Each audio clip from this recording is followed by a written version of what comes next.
Bismillahirrahmanirrahim. Welcome to another exciting journey of learning mathematics with Book Time publication. Today we will learn something new and exciting in mathematics grade 1. Let's get started with unit 1, that is whole numbers, and our topic is backward counting. तो प्यारे बच्चों, last video lecture में हमने forward counting पढ़ा था। Forward का मतलब क्या होता है? आगे की तरफ काउंट करना फॉरवर्ड काउंटिंग में, और बैकवर्ड यानी पीछे की तरफ काउंट करना। ठीक है, let's read the number chart by counting backward from 99 to 1। अब क्योंकि हम बैकवर्ड काउंटिंग पढ़ रहे हैं, इसका मतलब है हमने 99 से स्टार्ट करना है और 1 तक लेकर आना है। अब ये हम सारा पढ़ चुके हैं।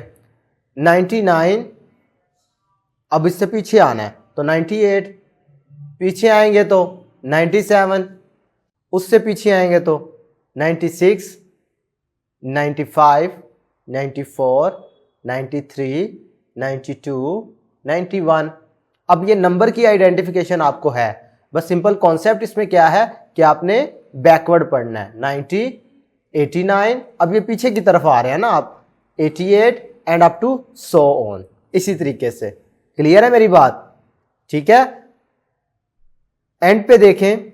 अगर मैं फर्ज करो आपसे ये पूछता हूं कि भाई ये नंबर क्या है, तो आप आइडेंटिफाई करके बता सकते हैं ना भाई ये 2 10s है, इसका मतलब 20, और ये 4 1s मतलब 4, तो क्या है ये 24। तो इधर से मैं आपसे कहूं कि बैकवर्ड काउंट करो तो 24 से पीछे जाएंगे तो 23, 22, 21। इसी तरीके से आपने थ्रू आउट 1 तक बैकवर्ड काउंटिंग करनी है। क्लियर है? मेन मकसद था आपको कॉन्सेप्ट क्लियर करवाना। तो एक इधर और चीज आपको बताता चलूं कि बैकवर्ड काउंटिंग में आप क्या कर रहे होते हैं, एक एक कम कर रहे होते हैं।